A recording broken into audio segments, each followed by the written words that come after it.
They wanted a clean slate, a blank canvas where they could paint their modern masterpiece.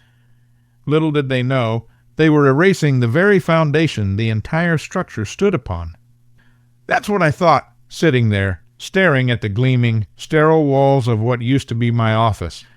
My name is Frank Miller, and until exactly 7 minutes ago, I was the senior network architect at Capital City Medical Center in Springfield, Illinois. For 22 years, I've been the silent heartbeat of this 450-bed hospital, ensuring every byte of data flowed freely, every critical system hummed without a hitch. And now I was 63, and in the blink of an eye, 2 decades of dedication had been reduced to a pathetic cardboard box filled with coffee-stained mugs and framed photos of my late wife, Martha, and my daughter, Lily. The man across the highly polished, unnecessarily large desk, Chad Davenport, barely looked up from his tablet. He was 38, a slick, tailored suit, and a freshly minted MBA from some fancy East Coast university. 4 months as our new director of operations, and he'd already proven he was more interested in slashing costs and chasing trends than understanding the complex, delicate ecosystem he now oversaw. Beside him, leaning against the window and scrolling endlessly on his phone, was Bryce Hudson, a consultant from Visionary Tech Solutions. Bryce looked like he was fresh out of college, probably still figuring out how to tie a tie. His thumbs danced across his screen, undoubtedly updating his LinkedIn profile with his latest strategic partnership success story before I even cleared the building.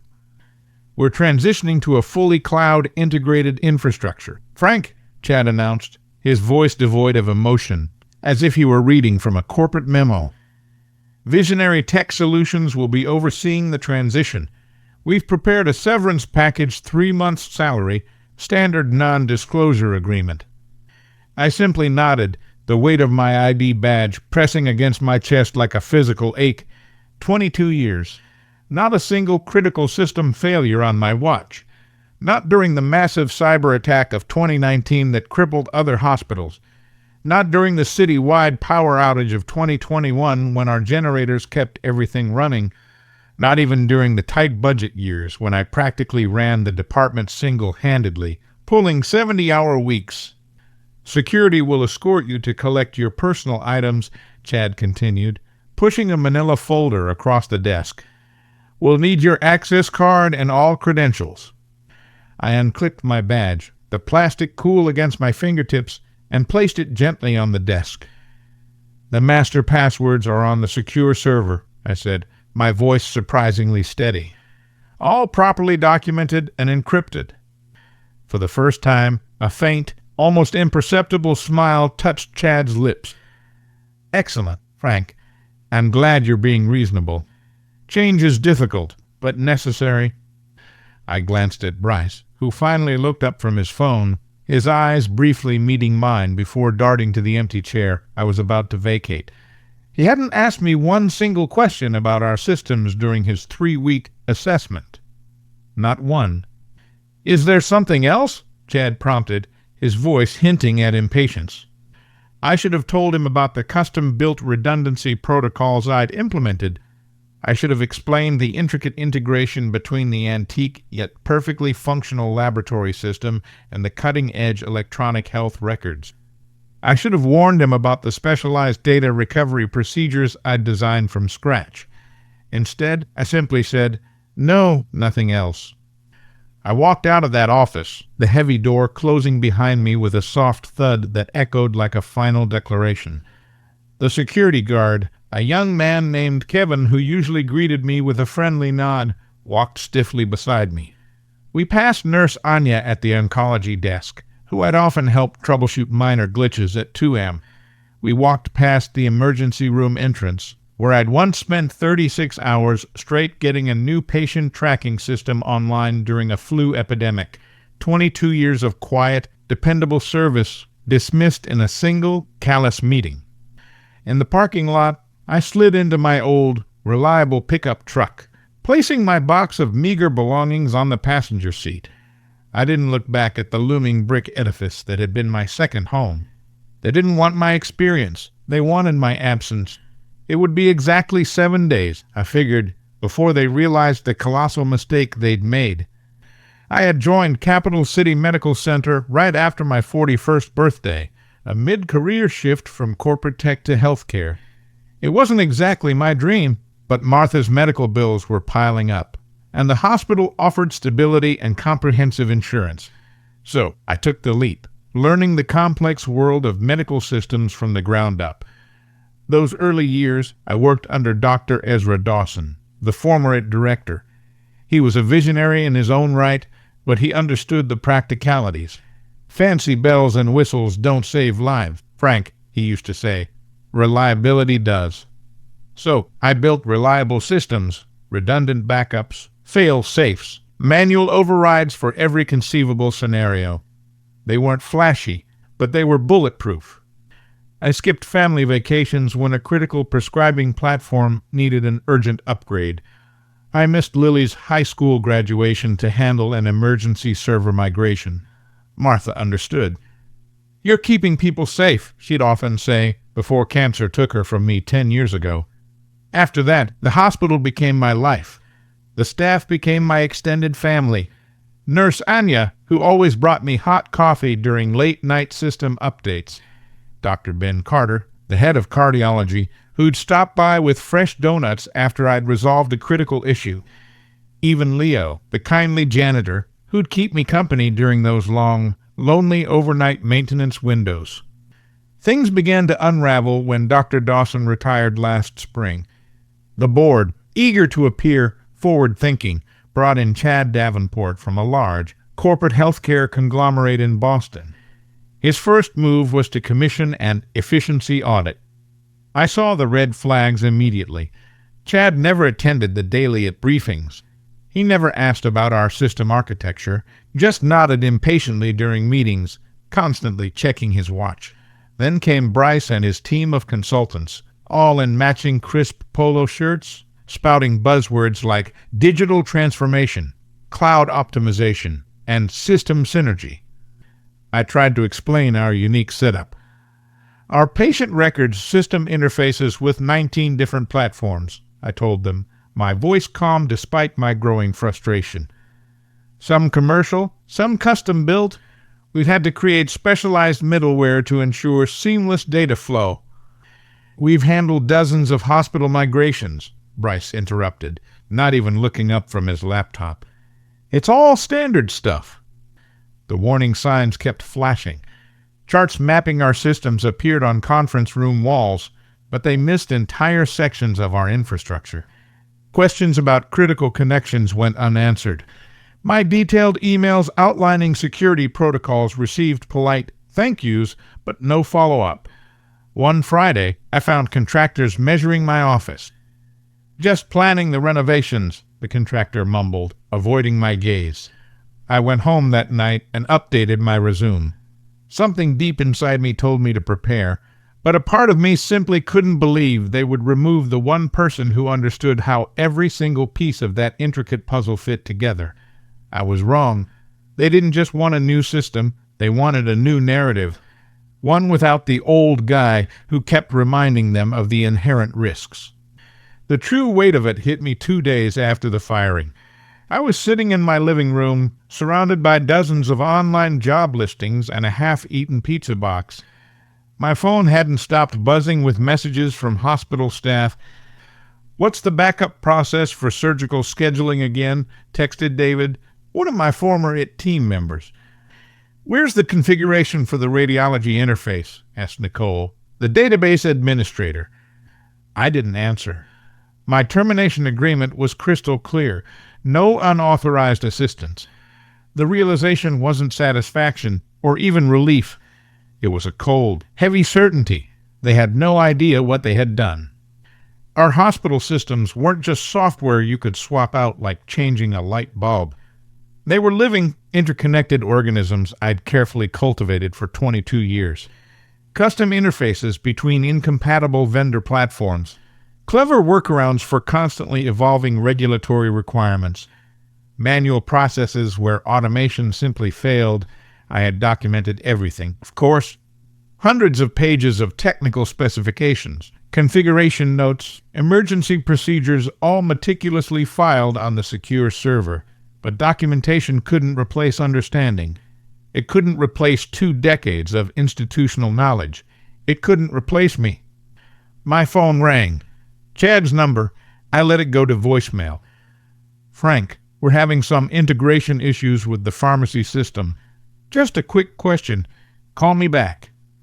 I deleted the message without a second thought and poured myself another cup of coffee. 3 more calls came through that day, each voicemail more urgent than the last. I deleted them all. That evening, Dr. Ben Carter called from his personal phone. Frank, did you hear what happened today? The emergency department couldn't access patient history for a trauma case. Had to call previous hospitals directly. Took 50 minutes to get medication allergies. I closed my eyes. No one was hurt. Not this time, he said, his voice laced with concern. But Chad's new team is completely overwhelmed. They're talking about rolling back to paper records temporarily. A strange stillness settled over me. It wasn't revenge. It wasn't satisfaction. It was simply clarity. For 22 years, I had been invisible. When things worked perfectly, my sleepless nights, missed family events, and constant vigilance meant the hospital ran smoothly. It meant doctors could treat patients, nurses could administer the right medications, and lives could be saved. All that mattered was keeping the system alive, and now the system was failing. I'm sorry to hear that, I said carefully. Chad's been asking if anyone has your personal contact information, Dr. Carter continued. The consultant team seems completely lost. I thought about the specialized backup server hidden behind a false panel in the server room. I thought about the paper documentation secured in the fireproof safe in my old office. I thought about the authentication chains that would start expiring in exactly 15 days without manual renewal. I wish them luck, I said, after hanging up. I walked to my home office and pulled out a business card I'd held onto for years. Nicole Sawyer, Director of Technology at Mercy Hospital, our main competitor across town. She tried recruiting me 3 times over the years. I didn't want revenge. I just wanted to be somewhere my expertise was truly valued. I picked up the phone and dialed. Monday morning, my email inbox exploded. 23 messages from Chad, each with increasingly desperate subject lines. Quick question about patient database. Urgent cardiology system failure. Critical need emergency assistance. I read them all, but responded to none. My severance agreement didn't obligate me to fix their self-made mess. The last email finally dropped all pretense. Frank, name your consultant rate. Whatever you want. We need you back ASAP. I was halfway through composing a very professional decline when my doorbell rang. Chadwick Davenport stood on my porch, his tie askew, eyes bloodshot. Frank, he said, forcing a strained smile. Thanks for seeing me. Can we talk? I let him in, offered him a cup of coffee, and waited. We've hit some unexpected complications with the system transition, he began, clutching his mug as if it were a life raft. Bryce's team is working around the clock, but there are aspects of your architecture that are proving challenging to navigate. I nodded. I documented everything thoroughly. Yes, the documentation is there, but... He leaned forward, desperation etching lines on his usually smooth face. Some of these customizations, these interconnections between systems, they're quite unique. Translation. They couldn't make sense of 22 years of specialized work in 5 days. Yesterday, oncology lost access to treatment protocols for 6 hours, Chad continued, his voice cracking slightly. The day before, billing and insurance verification went down completely. We're facing serious compliance issues, potential patient safety concerns. I sipped my coffee. Sounds like the modernization is going well.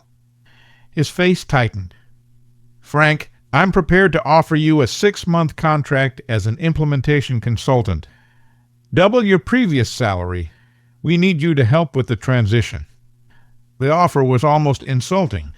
After firing me, he expected me to come back and properly train my replacements. "I'm afraid I've already accepted another position," I said. Chad's coffee mug froze halfway to his lips. "Another? Where?" "Mercy Hospital." His jaw dropped. "Mercy? But they're our direct competitor." "Yes." I set down my mug. "Frank, be reasonable," he pleaded. "You built these systems. You know them better than anyone. We're talking about patient care." That stung because it was meant to. 22 years, I'd put patient care above everything else: my family, my health, my very life. "I agree," I said carefully. "Patient care is paramount. That's why I recommended against rushing a system migration without proper transition planning. I believe that email is included in my documentation." Chad's face flushed. The board wanted immediate action.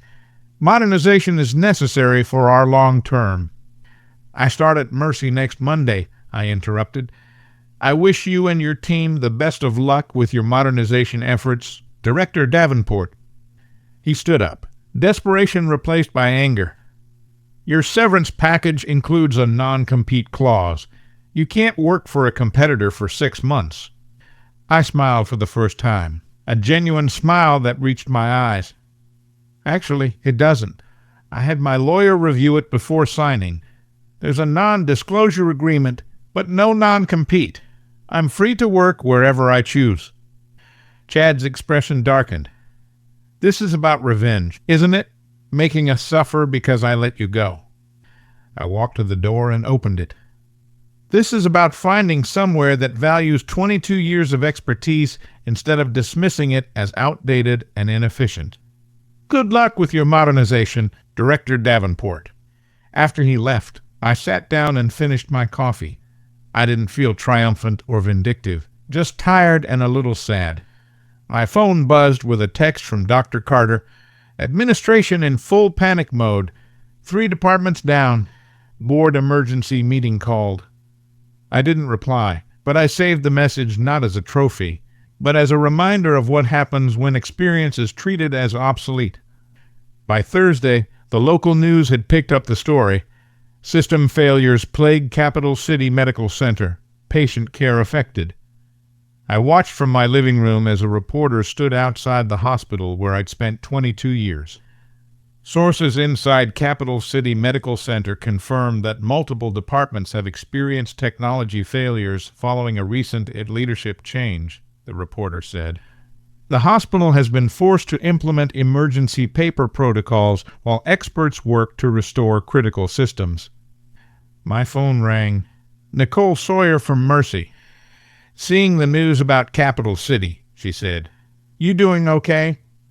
"I'm fine," I replied. "Looking forward to starting Monday." "About that," Nicole said, "I just got a very interesting call from someone on Capital City's board, a Dr. Barbara Chester." I sat up straighter. I remembered Dr. Chester, head of surgery, one of the few board members who actually understood what my team did. "What did she want?" "To verify you'd accepted our offer," Nicole said, "and to tell me some interesting things about the situation at Capital City." "What things?" "Apparently, Director Davenport didn't just decide to replace you on a whim," Nicole explained. "He's been working with Nexus Solutions Group for months." The name hit me like a punch. Nexus Solutions, a healthcare technology company known for taking over hospital-led operations, then dramatically raising prices once systems became dependent on their proprietary platforms. "Chad brought in their consultants as part of a larger deal," Nicole continued. "Nexus offered significant upfront savings to the board if Capital City converted to their platform. Chad would get a performance bonus for cost reduction." The pieces clicked into place. My firing wasn't about modernization. It was about clearing the path for a corporate takeover of our systems. "The board didn't fully understand the technical implications," Nicole added. "They trusted Chad's assessment that transitioning would be seamless." I thought about the specialized systems. I'd built systems that prioritized patient care over corporate efficiency, systems built to serve doctors and nurses, not billing department. How bad is it? Really? I asked. Nicole paused. Dr. Chester said they've had to divert emergency patients to other hospitals. Critical care units are on manual protocols. The state compliance office is investigating. I closed my eyes. This wasn't what I wanted. I never wanted patients to suffer. There's more, Nicole said. Dr. Chester mentioned that before presenting the Nexus proposal, Chad had all department heads sign off on a technology assessment. The assessment claimed that your systems were obsolete, non-compliant, and at high risk of failure. That's not true, I said, anger finally breaking through. We passed every compliance audit, had 99.9% uptime last year. Dr. Chester knows that now, Nicole replied. The board is realizing they were misled. After hanging up, I opened my laptop and found an email from Dr. Chester herself, sent an hour earlier. Frank, I owe you an apology. The board approved Chad's restructuring based on incomplete and misleading information. We've since learned that the outdated systems you maintained were in fact exceeding all industry benchmarks for reliability and security. Chad and Nexus presented us with false comparisons and manipulated performance metrics to justify the change. The situation has grown serious enough that we've called an emergency board meeting for tomorrow morning. I'd like to invite you to attend and share your perspective. No obligation, but many of us would appreciate hearing directly from you. Regardless of what you decide, I want you to know that many of us now understand the disservice that was done to you and to our hospital. Sincerely, Barbara Chester, Maryland. I sat back, letting the truth settle around me. This wasn't just about firing a loyal employee. It was about deliberately dismantling a working system for profit. I arrived at the hospital boardroom Friday morning, exactly 15 minutes early, the same way I'd arrived for every meeting during my 22 years of employment. Several board members were already there, including Dr. Chester, who greeted me with a firm handshake and a grateful nod. Thank you for coming, Frank, she said.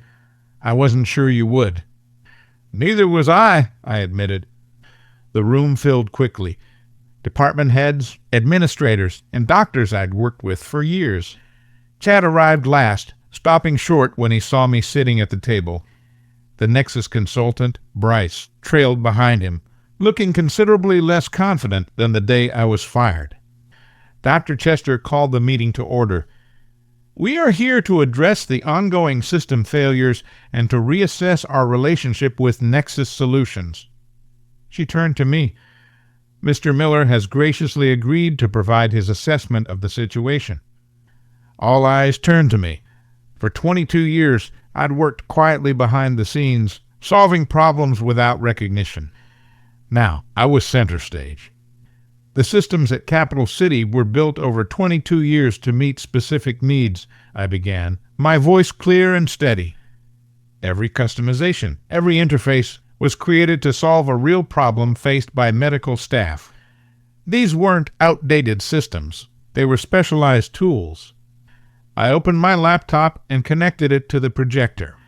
On screen appeared the documentation I'd meticulously maintained hundreds of pages, detailing every aspect of the hospital's digital infrastructure. Everything needed to maintain these systems is here, I said. Complete documentation, contingency procedures, security protocols. The problem isn't the documentation.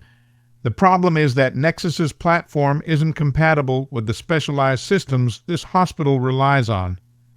Chad interrupted, his voice strained. The compatibility issues are temporary. Nexus has successfully implemented their solutions in dozens of hospitals. I pulled up my second document, a detailed comparison I'd prepared overnight. These are the hospitals where Nexus has implemented their platform. Notice anything?